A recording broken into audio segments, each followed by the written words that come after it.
News one north ইষ্টৰ আজিৰ এই প্ৰতিবেদনলৈ আপোনাক স্বাগতম। চৰকাৰ গণনেতাই কয় জনতাই জনাৰ্দন, কিন্তু জনতা জনাৰ্দনৰ নথিৰ অৱস্থা এয়া। ইলেকশ্যনৰ সময়তহে জনতা জনাৰ্দন, গাঁঠিৰ ধন খৰচ কৰি জনতা জনাৰ্দনে জমা দিয়া নথিৰ অৱস্থা এয়া। ৰাইজৰ ৰাজহৰ ধনেৰে শ শ কোটি টকা খৰচ কৰি NRC অৰ্থাৎ ৰাষ্ট্ৰীয় নাগৰিকপঞ্জীৰ ব্যৱস্থা কৰা এয়াই চৰকাৰী ব্যৱস্থাৰ উদাহৰণ। আৰু এইবোৰ গণনেতাৰ হাততে সমৰ্পিত আমিবোৰৰ ভৱিষ্যত।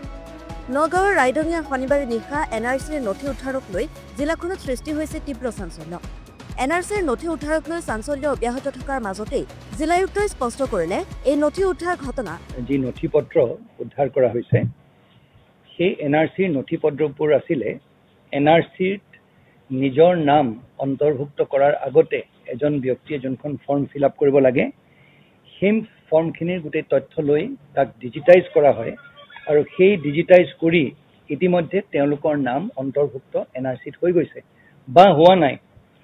এই যোনখিনি ফৰ্ম আছিলে সেই ফৰ্মখিনি আমি NRCৰ এটা কেন্দ্ৰ, সেই কেন্দ্ৰটোত আমি সদায় সংৰক্ষণ কৰি ৰাখিব লাগে। এতিয়া আমাৰ এই যোনখিনি আছে সেইখিনিৰ ভিতৰত আপোনাক কওঁ মই NSK আমাৰ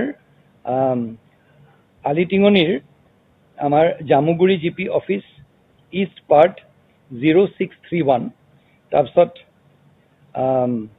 আলিটিঙানি Jamuguri GP office west part 0633, তাৰপিছত BDO Juria east part 0604, BDO Juria west part 0641 আৰু Rampur Satra GP office east part 0646।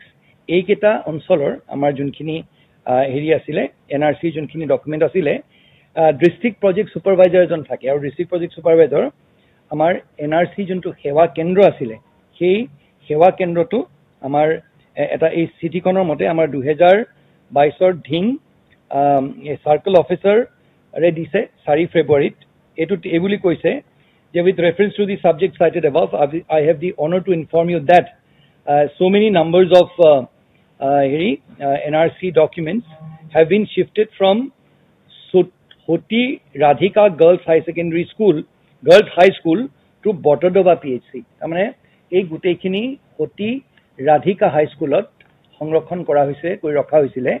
আৰু যেতিয়া অসম মালাত ৰাস্তাটো বনোৱা হ'ল সেই ৰাস্তাটো বনোৱাৰ সময়ত এই ৰুমকেইটা ভঙাৰ কথা আছিলে, সেইকাৰণে তাৰ পৰা চাৰ্কল অফিচাৰে এখন চিঠি লিখি সেই গোটেই তথ্যখিনি বাকচ সহ এই পাব্লিক হেল্থ অফিচটোলৈ আমাৰ যোনটো স্বাস্থ্য কেন্দ্ৰ আছিলে সেই তালৈ শিফ্ট কৰালে।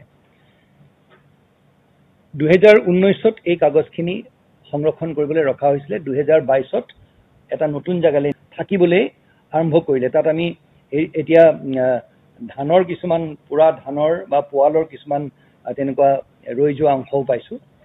এতিয়া প্ৰথম কথা মই ক'ব বিচাৰোঁ যে সেই তাত কোনো মেলাফাইডি মানে সেই ফৰ্মখিনি লৈ কাৰোবাৰ নাম বেলেগ কৰা বা কিবা তেনেকুৱা ধৰণৰ কৰা, কাৰোবাৰ নাম বেলেগকৈ অন্তৰ্ভুক্ত কৰা তেনেকুৱা কোনো মনত কোনো তেনেকুৱা মটিভ নাছিলে। আৰু সেইখিনি নাম ডিজিটাইজ হৈ গোটেই তথ্যখিনি চাই যিখিনি ব্যক্তিৰ নাম অন্তৰ্ভুক্ত হ'ব লাগে বা যিখিনি হ'ব নালাগে সেইখিনি সেই প্ৰক্ৰিয়া ইতিমধ্যে শেষ হৈছে। এই কাগজখিনি সংৰক্ষণ কৰি ৰাখিবলগীয়া দায়িত্ব আছিলে হয়, কিন্তু এই কাগজখিনি সংৰক্ষণ কৰি ৰখাৰ বাদে কিন্তু তাৰ চৰকাৰী দিশটোত তাৰ আৰু বেলেগ এতিয়া আৰু কোনো কাম নাই। সেইখিনি কাগজ লৈ পেলাই কাৰোবাৰ নাম অন্তৰ্ভুক্ত কৰিব পৰা বা নাম কৰ্তন কৰা সেই তেনেকুৱা ধৰণৰ কোনো কথা নাছিলে। এটা কথা মই মানিছোঁ হয় যে সেই কাগজখিনি পাব্লিক হেল্থ চেণ্টাৰটো সেই স্বাস্থ্য কেন্দ্ৰটোত য'ত ৰখা হৈছিলে সেইখিনি আমি আৰু বেছিকৈ সংৰক্ষণ কৰি ৰাখিব লাগিছিলে। কোনোবা মানুহ তাৰ ভিতৰত সোমাই আহিলে সেইটো হ'ব নালাগিছিলে, তাৰ বাবে আমি দুখিত। কিন্তু এইষাৰ কথাও লগতে আমি ক'ব বিচাৰিম যে ইয়াত কোনো তেনেকুৱা ধৰণৰ ইণ্টেনশ্যন বা মেলাফাইডি নাছিলে যাতে এইটো লৈ পেলাই তাত কিবা দুষ্কৃতিকাৰীয়ে বা কোনোবাই কিবা বেয়া কাম কৰিব। এটা কথা, সেই বস্তুখিনি পাই এজন কাবাডীৱালাই এই কাগজ চানাচুৰ বিক্ৰী কৰা কাগজ যিজন মানুহে কিনে বা বিক্ৰী কৰে, কোনোবা এজন দুষ্কৃতিকাৰীয়ে সেই দেখিলে যে সেই ঘৰটো বন্ধ, সেই বন্ধ ঘৰটোৰ ভিতৰত তেওঁ সোমাই পেলাই তেওঁ সেই বস্তুখিনি উলিয়াই অলপ অলপকৈ এই কাবাডীৱালাবিলাকক তেওঁ বিক্ৰী কৰিছিলে। এই কবাৰীৱালা যোনজন আছে, যোনজনে এই কাগজ পত্ৰ সেই তেনেধৰণে কিনি বিক্ৰী কৰে, তেওঁক আটক কৰা হৈছে। এতিয়া যিজন ব্যক্তিয়ে সেই তলাটো খুলি মনে মনে সেই তলাটো খুলি যোনজন দুষ্কৃতিকাৰীয়ে সেই তলাটো খুলি এই দুষ্কৰ্ম কৰিছিলে তেওঁকো আটক কৰা হ'ব। শনিবাৰে নিশা হঠাৎ এজন ঠেলা চালকে ঠেলাত বস্তাই বস্তাই কাগজ লৈ গৈ থকা অৱস্থাতে বটদ্ৰৱাৰ ৰাইডঙিয়াত স্থানীয় লোকে প্ৰত্যক্ষ কৰি খুচৰি চোৱাত কাগজসমূহ NRCৰ আচল নথি বুলি নিশ্চিত হোৱাৰ পাছতেই খবৰ দিয়ে স্থানীয় জাজৰি আৰক্ষীক। লগে লগে জাজৰি থানাৰ আৰক্ষী ঘটনাস্থলীত উপস্থিত হৈ NRCৰ নথিসমূহ জব্দ কৰাৰ লগতে ইক্ৰামুল হুছেইন নামৰ ঠেলা চালকজনকো আটক কৰে। উদ্ধাৰ হোৱা NRCৰ নথিসমূহৰ বহু নথি দীঘ ৰাজচক্ৰৰ অধীনৰ বুলি স্থানীয় লোক নিশ্চিত হয়। NRCৰ আচল নথি উদ্ধাৰক লৈ চাঞ্চল্য অব্যাহত থকাৰ মাজতেই বিষয়টোক সন্দৰ্ভত মন্তব্য কৰে নগাঁও জিলায়ুক্ত দেৱাশিষ শৰ্মাই। সংবাদ মাধ্যমক সম্বোধন কৰি আয়ুক্ত দেৱাশিষ শৰ্মাই কয়, বটদ্ৰৱাৰ ৰাইডঙিয়াত উদ্ধাৰ হোৱা NRCৰ নথিসমূহ NRCৰ সময়ত প্ৰপত্ৰ পূৰণ কৰা নথি। এইসমূহ নথি জমা লোৱাৰ পাছতেই ডিজিটেলাইজ কৰাৰ পাছত সংৰক্ষণ কৰি ৰখা হৈছিল। ডিজিটেলাইজ প্ৰক্ৰিয়াৰ অন্তত ইতিমধ্যে সকলোৰে নাম অন্তৰ্ভুক্ত হৈ গৈছে অথবা বাদ পৰিছে। উদ্ধাৰ হোৱা নথিসমূহ আলিটাঙ্গনীৰ জামুগুৰি পঞ্চায়ত কাৰ্যালয়ৰ পূব অংশ, আলিটাঙ্গনী জামুগুৰি পঞ্চায়ত পশ্চিম অংশ, জুৰীয়া উন্নয়ন খণ্ড পূব অংশ, পশ্চিম অংশ আৰু ৰামপুৰ সত্ৰ পঞ্চায়ত কাৰ্যালয় NRC কেন্দ্ৰৰ। NRC সেৱা কেন্দ্ৰসমূহৰ NRC নথিসমূহ ডিজিটেলাইজ কৰাৰ পাছত এই নথিসমূহ প্ৰথমে বটদ্ৰৱাৰ সতীৰাধিকা হাইস্কুলৰ গৃহত ৰখা হৈছিল যদিও এই গৃহটি ভাঙিবলগীয়া হোৱাত নথিসমূহ স্কুলখনৰ সন্মুখৰ এখন হাস্পতালৰ গৃহত সংৰক্ষণ কৰা হৈছিল। এই গৃহটোৰ পৰাই নথিসমূহ এজন দুষ্কৃতিকাৰীয়ে অব্যৱহৃত হাস্পতালৰ গৃহৰ তলা ভাঙি কাৱাৰীৱালাক বিক্ৰী কৰিছিল। নথিসমূহ লৈ গৈ থকা কাৱাৰীৱালা ইক্ৰামুল হুছেইনক ইতিমধ্যে আৰক্ষীয়ে আটক কৰিছে আৰু নথিসমূহ বিক্ৰী কৰা দুষ্কৃতিকাৰীৰ সন্ধানত আৰক্ষীয়ে অভিযান চলাই আছে। তেওঁকো আটক কৰা হ'ব। উদ্ধাৰ হোৱা এই নথিসমূহৰ কোনেও কোনো নাম অন্তৰ্ভুক্ত অথবা কৰ্তন কৰিব নোৱাৰে বুলি উল্লেখ কৰি বিষয়টোক আতংকিত হোৱাৰ কোনো কাৰণ নাই বুলিও কয় জিলায়ুক্তগৰাকীয়ে।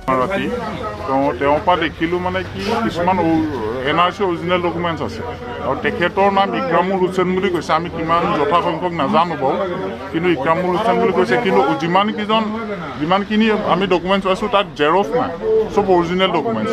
তাত চিল আছে অৰিজিনেল, আমি চাইছোঁ, চাইন আছে অৰিজিনেল। তেওঁ এনেকৈ ইমান বাহিৰৰ পৰা ইমান ৰাতি কেনেকৈ আনিছে? তেওঁ দিনত আনিব পাৰিলেহেঁতেন। জেৰক্স হ'লে আমাক ক'বলগীয়া নাই, ৱেষ্টিং থাকে কেতিয়াবা জেৰক্স, এইটো বেলেগ। চব অৰিজিনেল ডকুমেণ্টছ আনিছে তেওঁ। আৰু তেওঁক আমি এতিয়া সুধিছোঁ তেওঁ ক'ৰ পৰা আনিছে। তেওঁ মানুহৰ নাম নাজানো বুলি কৈছে, বৰদোৱাৰ পৰা আনিছোঁ বুলি কৈছে। তাত আলিটাঙ্গনী ডকুমেণ্টছো ওলাইছে, বেলেগ জেগাত হিঙৰো ওলাইছে, কিন্তু তেওঁ আনিছোঁ বৰদোৱাৰ পৰা বুলি কৈছে, কিন্তু মানুহজনৰ নাম কোৱা নাই এতিয়ালৈকে। কিন্তু সেইটো কাৰণে আমাৰ সন্দেহ হৈছে মানে কি, এনেকৈ যদি অৰিজিনেল ডকুমেণ্টছ চূড়ান্তভাৱে যদি ৰাতি লৈ যায় তেতিয়াহ'লে আমাৰ জেনেৰেল জনসাধাৰণৰ কাৰণে কি হ'ব? Bureau' report, news on north east.